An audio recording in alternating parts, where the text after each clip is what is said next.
Hi hello నమస్తే this is Swapnika Valmiki welcome to NTV. Present నేను RTC X Roads దగ్గర శ్రీకర హాస్పిటల్లో ఉన్నాను. శ్రీకర హాస్పిటల్ అనేది ఇండియాలోనే నెంబర్ 1 సర్జరీస్ కావచ్చు, నీ రీప్లేస్మెంట్కి సంబంధించిన సర్జరీస్ కావచ్చు, న్యూరాలజిస్ట్ కావచ్చు, ఇలా అన్నింటికి ఇక్కడ ప్రత్యేకంగా ఉంటుందని చెప్పుకోవాలి. సో ఇక్కడ అడ్వాన్స్ టెక్నాలజీ కూడా శ్రీకర హాస్పిటల్లో మాత్రమే ఇండియా వైడ్లో నెంబర్ 1 ప్లేస్లో ఉంది. సో శ్రీకర హాస్పిటల్లో ఇంకా ఎలాంటి టెక్నాలజీ యూస్ చేస్తున్నారు, ఎలా అప్డేటెడ్గా టెక్నాలజీ ఉంది, మెయిన్గా ఇక్కడ రోబోస్తో నీ రీప్లేస్మెంట్ అనేది జరుగుతుంది. సో వీటన్నింటి గురించి కూడా అడిగి తెలుసుకుందాం డాక్టర్స్ని. వచ్చేయండి.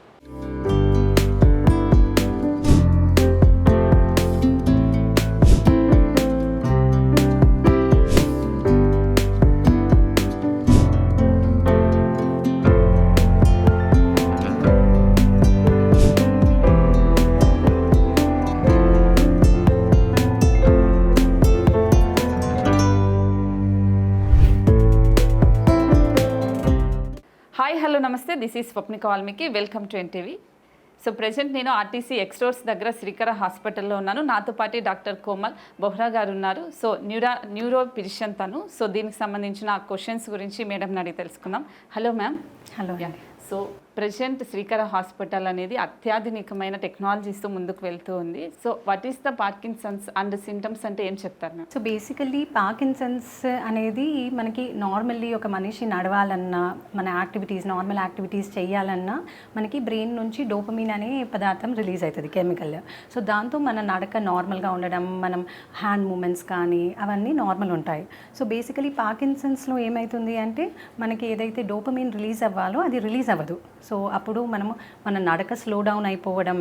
సో నార్మల్ మనిషి ఒక 1 minute నడిచేది 5 to 10 minutes తీసుకోవచ్చు. తర్వాత చేతిలో వణుకుడు ఉండడం. సో అది ఒక చేతిలో స్టార్ట్ అయ్యి మెల్లగా ఇంకో చేతిలో వచ్చే కాళ్ళకి స్ప్రెడ్ అవ్వచ్చు. తర్వాత పోస్చరల్ ఇన్స్టెబిలిటీ అంటాము. సో పోస్చరల్ ఇన్స్టెబిలిటీ అంటే ఫాల్స్, పడిపోవడం. ఓకే, ఫ్రీక్వెంట్గా లేవబోయి అంటే చైర్ నుంచి లేవబోయి సడన్గా పడిపోవడం, బ్యాలెన్స్ తప్పడం అవి జరుగుతుంది. సో బేసికలీ ఇది ఎందుకు ఇంపార్టెంట్ అంటే నార్మల్లీ ఏజింగ్ పాపులేషన్లో కనిపిస్తుంది. సో అరౌండ్ 60 years అట్లా ఈ పార్కిన్సన్స్ జబ్బు కనిపిస్తుంది. సో నార్మల్ పాపులేషన్లో దీని అవగాహన లేకపోవడం వల్ల మనము అది ఆ స్లోనెస్, ఏజ్ వల్ల వచ్చే స్లోనెస్ అని చాలాసార్లు మనము మెడికల్ ట్రీట్మెంట్ తీసుకోము. దీంతో ఏమవుతుందంటే మెల్లగా ఆ స్లోనెస్ ఇంక్రీజ్ అయ్యి పేషెంట్ బెడ్ రిడెన్ అయ్యే ఛాన్స్ ఉంటుంది. ఓకే, అండ్ ఏదైతే పేషెంట్ మళ్ళీ పడిపోతారో దాంతో ఫ్రాక్చర్స్ అవ్వడం కానీ, తర్వాత హెడ్ ఇంజురీస్ అవ్వడం కానీ ఉండొచ్చు. ఇప్పుడు దీని ఇంపార్టెన్స్ ఏంటి అంటే ఓల్డ్ ఏజ్ పేషెంట్ అయినా 50s 60sలో ఉన్నారు, ఏదైతే నార్మల్ నడుస్తుండే స్లోగా అడుగులు చాలా చిన్నగా వేయడం, చేతిలో వణుకుడు స్టార్ట్ అవ్వడం, స్లో అయిపోవడం, స్లోగా అది మనకి మెమరీ కూడా ఎఫెక్ట్ అవ్వచ్చు. సో ఇట్లాంటి సిమ్టమ్స్ ఏమైనా ఉంటే మనము న్యూరాలజిస్ట్ని కన్సల్ట్ అయ్యి వెదర్ ఇది పార్కిన్సన్స్ జబ్బునేనా లేకపోతే ఓన్లీ ఏజింగ్ రిలేటెడ్ సిమ్టమ్స్ అనేది మనము చూసుకోవాలి. సో దాంతో ఇప్పుడు పార్కిన్సన్స్ అనేది చాలా సింపుల్ ట్రీట్మెంట్తో ఇంప్రూవ్ అయిపోతుంది. సో ఎలా అయితే మీకు చెప్పానో డోపమిన్ అనేది మనకి బ్రెయిన్లో రిలీజ్ అవ్వాలి, మనము బయట నుంచి ఆ డోపమిన్ అనేది సప్లిమెంట్ చేయొచ్చు. సో డోపమిన్ సప్లిమెంట్ చేసినాక పేషెంట్ మళ్ళీ ఆ స్లోనెస్ అనేది పూర్తిగా తగ్గిపోయే అవకాశం ఉంటుంది. ఇంతకుముందు మీరు చెప్పిన విధంగా పార్కిన్సన్స్ అనేది ఒకటి ఉంటుందని కూడా చాలా మందికి తెలియదు. పర్టికులర్గా మీరు చెప్పిన విధంగా పార్కిన్సన్స్ అని తెలియకపోవచ్చు. అలాంటి వాళ్ళకి ఏం చెప్తారు మేడం? ఎనీ ఏజింగ్ పర్సన్లో మనము స్లోనెస్, పేషెంట్ స్లో అయిపోయాడు అది ఏజ్ వల్ల అని అనుకోకుండా ఒకసారి ఆ స్లోనెస్ ఏమైనా పార్కిన్సన్స్ వల్ల ఉండొచ్చా, స్పెషల్లీ ఫాల్స్ అవుతున్నాయి, మల్టిపుల్ ఫాల్స్ అవుతున్నాయి, తర్వాత చేతిలో వణుకుడు ఉంటుంది.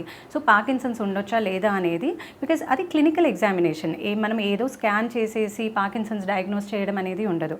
సో పేషెంట్ని చూసేసి ఈ సిమ్టమ్స్ ఏమైనా ఉన్నాయి అంటే మనం దానికి ట్రీట్మెంట్ కరెక్ట్ టైంకి పెడితే అది పేషెంట్కి ఇంప్రూవ్మెంట్ ఉంటుంది, ప్లస్ బెడ్ రిడెన్ అవ్వకుండా కేర్ గివర్స్కి కూడా బర్డెన్ అవ్వకుండా ఉంటుంది. ఒకవేళ ఇట్లా పార్కిన్సన్స్ వచ్చినప్పుడు ఒకవేళ చేయించలేదు, వాళ్ళకి తెలియలేదు అనుకోండి, ఏదైనా రిస్క్ ఫ్యాక్టర్ ఉంటుందంటారా? సో అది బేసికల్లీ ఏమవుతుంది, ఆ స్లోనెస్ అనేది మెల్లగా పెరిగినాక they become bed ridden. So bed ridden అయినాక ఆస్పిరేషన్ అవ్వడం, బెడ్ సోర్స్ డెవలప్ అవ్వడం, మళ్ళీ మళ్ళీ పడిపోయి ఫ్రాక్చర్స్ అయ్యి మనము సర్జరీస్ అవి అన్నీ చేయించుకోవాల్సిన అవసరం పడవచ్చు. సో ఓవరాల్గా క్వాలిటీ ఆఫ్ లైఫ్ చాలా ఎఫెక్ట్ అవుతుంది. శ్రీకర హాస్పిటల్లో పార్కిన్సన్స్కి సంబంధించి ఎలాంటి టెక్నాలజీ ఉంది? బేసికలీ పార్కిన్సన్స్ అనేది మనకి క్లినికల్ డయాగ్నోసిస్, అంటే డాక్టర్ చూసి ఈ సిమ్టమ్స్ ఏమైనా ఉన్నాయా, తర్వాత క్లినికల్ ఎగ్జామినేషన్లో కొన్ని సిమ్టమ్స్ చూసేసి డయాగ్నోస్ చేస్తాము. ఏదైతే ఇమేజింగ్ మొడాలిటీస్, వేరే ఇన్వెస్టిగేషన్ మొడాలిటీస్ అనేది మనకి సిటీ, ఎంఆర్ఐ అవి ఉన్నాయి, అది సెకండరీ పార్కిన్సన్స్ని డయాగ్నోస్ చేయడానికి. సో సెకండరీ పార్కిన్సన్స్ అంటే మనకి ఎక్కడైతే డోపమైన్ రిలీజ్ అవ్వాలో ఆ ఏరియాలో ఏమైనా ట్యూమర్ వచ్చినా, ఇన్ఫెక్షన్ వచ్చినా, వేరే ఇబ్బంది అయ్యి దాని మీద ఎఫెక్ట్ చేసినప్పుడు మనకి సెకండరీ పార్కిన్సన్స్ రావచ్చు. సో అది చూడడానికి మనము ఎంఆర్ఐ స్కాన్ అవి చేసుకోవచ్చు. బట్ ట్రీట్మెంట్కి సంబంధించి దీంట్లో ఎలా ఉంటుంది? So basically mild to moderate ఉన్నప్పుడు మనకి సింపుల్ మెడిసిన్స్తోనే సరిపోతుంది. ఆ వణుకుడు కానీ, స్లోనెస్ కానీ చాలా మంచి ఇంప్రూవ్మెంట్ కనిపిస్తుంది. సో ఒక స్టేజ్ దాటినాక మనకి when medicines are not sufficient, అంటే మనం maximum dose, we have basket of many medicines. So స్లోగా డోస్ ఇంక్రీజ్ చేస్తూ మెడిసిన్స్ యాడ్ చేసుకుంటూ అవి ట్రై చేస్తాము. So when the medicines are not sufficient, we have other modalities like DBS surgery కూడా ఉంటుంది. So దాంట్లో మనం ఎక్కడైతే డోపమైన్ రిలీజ్ అవ్వాలో అక్కడ ఒక ఎలక్ట్రోడ్ పెట్టేసి దాన్ని స్టిమ్యులేట్ చేస్తాము. సో దాంట్లో ఆ సర్జరీతో కూడా ఇంప్రూవ్ అయ్యే ఛాన్సెస్ ఉంటాయి. So another thing is apomorphine injections అనేది ఇప్పుడు కొత్తగా వచ్చాయి. ఓకే, సో అది కంటిన్యూస్గా పంప్ లాగా ఉంటుంది, ఇంజెక్షన్స్ లాగా ఉంటుంది. బికాజ్ సమ్టైమ్స్ పేషెంట్ ఆ పార్కిన్సన్స్తో ఎంత రిజిడ్ అయిపోతారంటే simple movement is also not possible. So అలాంటి కేసెస్లో మనం అపోమార్ఫిన్ ఇంజెక్షన్స్ కానీ పంప్స్ కానీ కూడా యూస్ చేసుకోవచ్చు. ఒకవేళ యూస్ చేయాలంటే లైఫ్ టైం యూస్ చేస్తూ ఉండాలి మేడం, లేకపోతే ఆ టైం వరకు సరిపోతుంది? Actually Parkinson's is a life time disease. ఇది ఎలా అయితే మనకి థైరాయిడ్, హైపర్ టెన్షన్, డయాబెటీసో ఇది కూడా అలానే. సో థైరాయిడ్లో మనం బయట నుంచి, థైరాయిడ్ ఉన్న వాళ్ళకి బయట నుంచి థైరాయిడ్ హార్మోన్ సప్లిమెంట్ చేస్తాం. సిమిలర్లీ పార్కిన్సన్స్లో బయట నుంచి మనము డోపమైన్ సప్లిమెంట్ చేస్తాం. సో మనకి శ్రీకర హాస్పిటల్లో ఈ పార్కిన్సన్స్ గురించి ట్రీట్మెంట్ చేయొచ్చు. మనకి అడ్వాన్స్డ్ మనకి ఇన్వెస్టిగేషన్ ఫెసిలిటీస్ ఉన్నాయి, తర్వాత ఐసీయూ సెటప్ అవన్నీ కూడా ఉన్నాయి. Not only Parkinson's, any neurological disease we're able to treat here because of good support of our team which includes neurologist, neurosurgeon, we have critical care speciality. So overall ఇది ఉండడం వల్ల we can cater to needs of any neurological problems. Thank you so much and that was doctor Komala garu. So ఇప్పుడు Parkinson's అనేది life time, ఇప్పుడు thyroid కానీ ఇలాంటివి అయితే ఎలాగైతే మనం ట్రీట్మెంట్స్ మెడిసిన్ తీసుకుంటామో సో వీటికి కూడా అలాగే తీసుకోవాల్సి ఉంటుంది. కాబట్టి చిన్న ఏవైనా సిమ్టమ్స్ ఉన్నా కూడా ఇప్పుడు డాక్టర్ గారు చెప్పిన విధంగా అలాంటి సిమ్టమ్స్ ఉంటే ఖచ్చితంగా న్యూరాలజిస్ట్ని, న్యూరోఫిజిషియన్ని ఖచ్చితంగా కన్సల్ట్ అవ్వండి. సో శ్రీకర హాస్పిటల్లో దీనికి సంబంధించి ఇప్పుడు ఎంఆర్ఐ స్కాన్స్ ఇవన్నీ కూడా చేయడం వల్ల ఈజీగా ఈ పార్కిన్సన్స్ అనేది తెలుస్తుంది అని చెప్తున్నారు. కాబట్టి ఆర్టీసీ ఎక్స్రోడ్స్ దగ్గర ఎవరైనా ఉన్నా కూడా ఖచ్చితంగా శ్రీకర హాస్పిటల్కి వచ్చి సంప్రదించండి. అయితే ప్రెజెంట్ నాతో పాటు urologist and euro gynaecologist doctor Samyukta garu ఉన్నారు. తనని అడిగి సో టెక్నాలజీకి సంబంధించి లేటెస్ట్గా శ్రీకర హాస్పిటల్లో ట్రీట్మెంట్స్ ఎలా ఉన్నాయి వీటన్నింటి గురించి కూడా అడిగి తెలుసుకుందాం. Hello madam. హలో అండి. సో ఈరోజు I think kidney world day కాబట్టి సో దానికి తగ్గట్టుగానే కిడ్నీకి సంబంధించి సమస్యల గురించి కూడా అవగాహన ఉండాల్సిన అవసరం ఉంది. సో ఫస్ట్ ఆఫ్ ఆల్ మీరు చెప్పిన విధంగానే యూరాలజిస్ట్కి సంబంధించి ఎలా ఒక పేషెంట్ వచ్చి కన్సల్ట్ అవ్వాలి అంటే ఎలాంటి సిమ్టమ్స్ ఉండాలంటారు? నమస్తే అండి. So I'm doctor K Samyukta, consultant urologist and euro gynaecologist, Srikara hospitals, RTC cross roads. So చాలామందికి డౌట్ ఉంటుంది ఎటువంటి సమస్యలు లేకపోతే ప్రాబ్లమ్స్ ఉంటే యూరాలజిస్ట్ని కలవాలి అంటే. సో ముఖ్యంగా చెప్పాలంటే 4 కామన్ కండిషన్స్ మనము జనరలీ యూరాలజిస్ట్ దగ్గరకు వస్తారండి. ఒకటి యూరినరీ ట్రాక్ట్ ఇన్ఫెక్షన్స్, ఇంకోటేమో కిడ్నీలో రాళ్ళు లేకపోతే మూత్రనాళంలో రాళ్ళు, stones in the urinary tract, ఇంకోటి ప్రాస్టేట్ ప్రాబ్లం, ప్రాస్టేట్ గ్రంథి వాపు, ఇంకోటి ముఖ్యంగా ఆడవాళ్ళలో లీకేజ్ ఆఫ్ యూరిన్తో రావచ్చు, ఇన్కాంటినెన్స్తో. సో వీటికి సంబంధించి మోస్ట్ కామన్ కండిషన్స్ ఎప్పుడు మన దగ్గరికి రావచ్చు అంటే మూత్రంలో మంట ఉన్నా, మూత్రం పాస్ చేసేటప్పుడు విపరీతమైన నొప్పి ఉన్నా, నడుము కింది భాగంలో నొప్పి ఉన్నా, చలి జ్వరం వస్తున్నా, వాంతి వస్తున్నా, మూత్రంలో రక్తం పడుతున్నా, ఇవన్నీ జనరలీ యూరినరీ ఇన్ఫెక్షన్ కానీ స్టోన్స్ కానీ సిమ్టమ్స్ ఉంటాయి.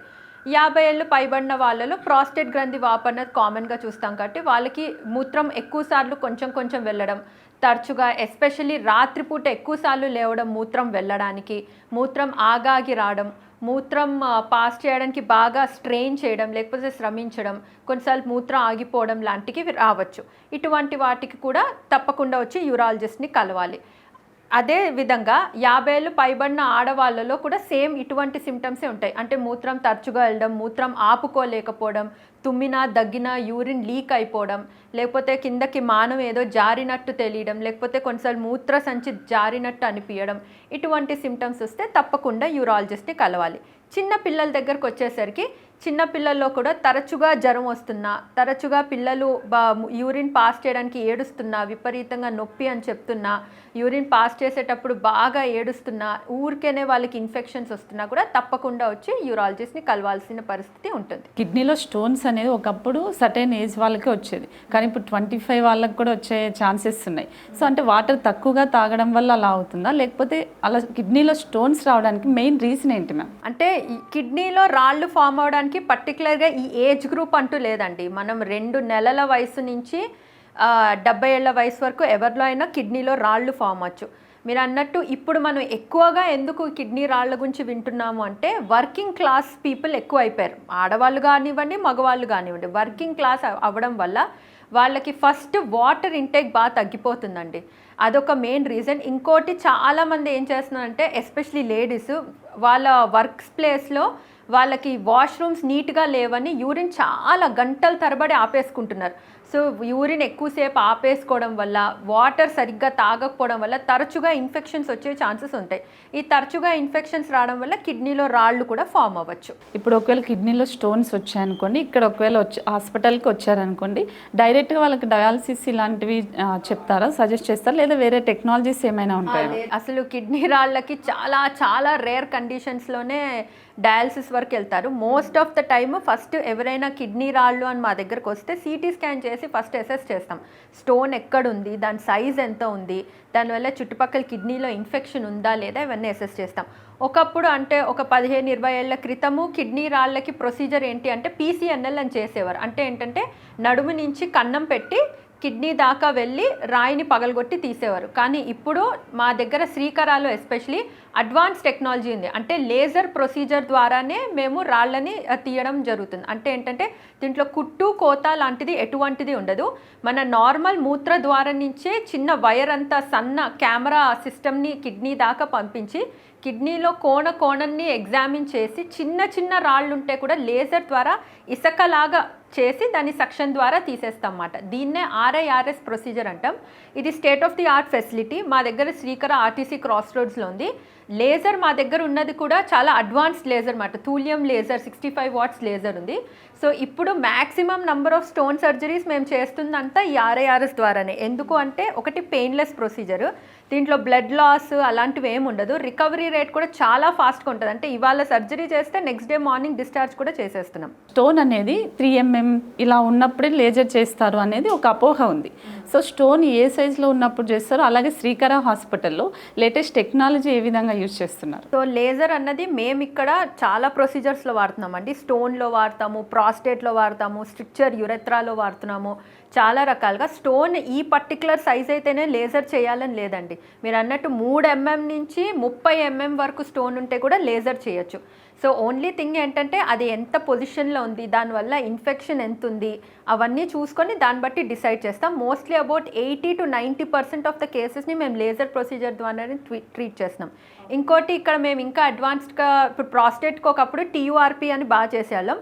పెద్ద పెద్ద ప్రాస్టేట్ గ్రంథి ఉన్నప్పుడు TURP 2 సిట్టింగ్స్ అలా అయ్యేది. ఇప్పుడు ఈ లేజర్ ప్రాస్టేట్ వచ్చిన తర్వాత మొత్తం ఒకటే సింగిల్ సిట్టింగ్లో చేస్తున్నాం. రికవరీ రేట్ కూడా చాలా అర్లీగా ఉంటుంది. 1 or 2 డేస్లో డిశ్చార్జ్ చేయడం అవుతుంది. సికింద్రాబాద్ ఏరియాలో నేను చూసినప్పుడు శ్రీకర హాస్పిటల్లో డాక్టర్ సంయుక్త గారే ఒకే ఒక్క ఫీమేల్ యూరాలజిస్ట్ అని తెలిసింది. సో దీని గురించి ఏం చెప్తారు ma'am? So actually female urology చాలామంది ఫీమేల్స్ ఇన్ని రోజులు అసలు తీసుకోలేదండి. After a very long gap of 15 to 20 years finally I came into the limelight ఇప్పుడు. So yes, I am the only female urologist available in Secunderabad and RTC cross roads. So ఫీమేల్స్కి definitely ఎటువంటి female urology issues ఉన్నా, be it stones or infection or over active bladder, లేకపోతే urine leakage, లేకపోతే vaginal prolapse అలాంటివి ఉంటే తప్పకుండా వచ్చి మమ్మల్ని సంప్రదించవచ్చు. Thank you ma'am, thank you so much. So చూశారు కదండి, సో శ్రీకర హాస్పిటల్లో ఆర్టీసీ ఎక్స్ రోడ్ దగ్గర ఉంది. సో ఇంతకుముందు మేడం చెప్పిన విధంగా ఫీమేల్కి సంబంధించి ఏదైనా యూరాలజీ సమస్యలు ఏమైనా ఉన్నా, కిడ్నీ స్టోన్స్ ప్రాబ్లమ్స్ ఉన్నా కూడా ఖచ్చితంగా శ్రీకర హాస్పిటల్లో ఆర్టీసీ ఎక్స్ రోడ్లో డాక్టర్ సంయుక్త గారిని వచ్చి కలవండి. ప్రజెంట్ నేను ఆర్టీసీ ఎక్స్ రోడ్స్ దగ్గర శ్రీకర హాస్పిటల్లో ఉన్నాను. నాతో పాటు డాక్టర్ సాకేత్ గారు ఉన్నారు, తను కార్డియాలజిస్ట్. సో ఈ మధ్య కాలంలో చాలా మందికి గుండెకి సంబంధించిన సమస్యలు వస్తూ ఉన్నాయి. సో దానికి సంబంధించి శ్రీకర హాస్పిటల్లో ఎలాంటి ట్రీట్మెంట్స్ ఉన్నాయి, వీటన్నింటి గురించి కూడా అడిగి తెలుసుకుందాం. Hi sir. హాయ్, నమస్తే మేడం. All good madam. అంటే ప్రెసెంట్ చాలా మందికి చిన్న వయసులోనే గుండెకి సంబంధించిన సమస్యలు వస్తూ ఉన్నాయి. సో కార్డియాక్ అటాక్ అనేది జరుగుతుంది. సో దీనికి సంబంధించి ఏం చెప్తారు sir? These days we have been encountering a lot number of young people succumbing to cardiac issues. One of the major reasons being aggressive physical exercises which they pursue in the gyms without being pre-checked by their physicians or cardiologists. I would advise in that case, before pursuing any vigorous physical activity, get your hearts checked by your physicians, get a basic ECG, 2D echo and lipid profiles and various other tests done, especially if you have a family history of sudden cardiac death or family history of premature coronary artery disease, which says coronary artery problems in a female, say your mother in less than 60 years of age and father less than 55 years of age. That means premature coronary artery disease in the family is running. If at all this is the case, please be conscious and vigilant. Get yourself checked. Right at the age of 30, you should start checking your lipid profiles. Try to maintain your LDL cholesterol levels below 75 as per the Indian guidelines. Have a regular routine like yoga, physical fitness. Obviously exercises should be graded. You can do more of cardio and should be supervised, should not be very vigorous and not only be muscle building. Second thing comes to diet, which is one of the major factors. These days we all have been tuned to eating pizzas, pastas and adulterated food. So be conscious about your diet. Try to have more of green leafy vegetables. Try to avoid oily stuff. Try to avoid or reduce down in your diet the amount of red meat consumption. That accounts for a whole lot of bad cholesterol junk which adds to your diet and causes many cardiac issues. Yeah sir, but మీరు ఇప్పుడు చెప్పారు only diet ప్రకారంగానే ఫుడ్కి సంబంధించి అన్నారు, కానీ చాలామంది healthy food తింటున్న వాళ్ళు కూడా ఇట్లా గుండెకి సంబంధించిన సమస్యలు వస్తున్నాయి, కార్డియో అటాక్ అయ్యే పరిస్థితి వచ్చింది. సో దీనికి ఏం చెప్తారు? So we have a few more non-conventional cardiac risk factors. These have been conventional. See, obesity, diabetes, hypertension, cholesterol. We have been reading about it and listening since our childhood. These are the factors which cause heart problems. Keep these factors under control. There are some unidentified factors which we don't have enough data or which cannot be objectively accounted. One is stress, being a very common factor which nobody can account or quantify. So stress, if you ask me how do you define stress, I would say it's a matter of perception basically. How you take things, how light things can be is a matter of your perception. So one of the main reasons the younger generation having cardiac issues is a lot of stress in this competitive world without a good routine, a healthy routine. So basically they don't sleep much at the night. An adequate 8-hour sleep is very important, and that 8 hours should not be from 12 to 8. It should be from 10 to 6. That would be a preferable routine. Your hormones, your sleep physiology is being programmed that way, that keeps you healthy with respect to your heart as well. So stress is one of the major factors. How to combat stress? Again we come to square one, saying practice yoga, practice medication, have a balanced healthy diet. And now coming to genetics, one more important factor which remains elusive is how much does genetics contribute to the occurrence of cardiac events and sudden cardiac death.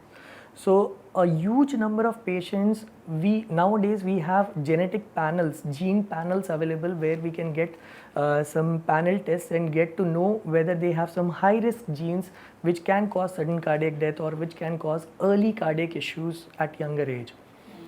So these are the other factors which contribute to lot number of young cardiac deaths. ఇలాంటి cardiac attack అనేది ఒక 3 times అయితే చనిపోయే chances కూడా చాలా ఉంటాయి అని అంటారు.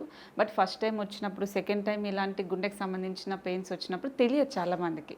సో ఈ సిమ్టమ్స్ ఏమైనా ఉంటాయా సార్? అంటే మీకు ఫ్యూచర్లో రిస్క్ ఫ్యాక్టర్ ఎక్కువగా ఉంటుంది అని ఏమైనా తెలిసే అవకాశం ఉంటుందా? So basically, the basic cardiac symptoms which we need to keep in account and report to your nearest physician or cardiologist are: one is chest pain. Chest pain may be more on exertion, maybe at rest also. When the chest pain is accompanied by sweating, palpitations or shortness of breath, that goes more towards in favor of cardiac issues.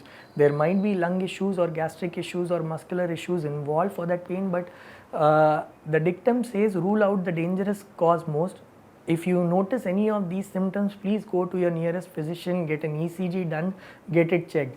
Then we can rule out the other. Once the major cardiac issues are ruled out, we can rule out the other causes like gastric issues, muscular pains or pulmonary issues. Srikara hospital ఇప్పుడు అంటే దీనికి సంబంధించి ఎలాంటి technology? So yeah, we have all the basic evaluations, right from non-invasive cardiac evaluation to screen patients who have chest pain, shortness of breath, palpitations. We have ECG, 2D echo, ambulatory Holter monitoring, which is a 24 to 48 hours continuous ECG monitoring to detect some abnormal heart rates or rhythms.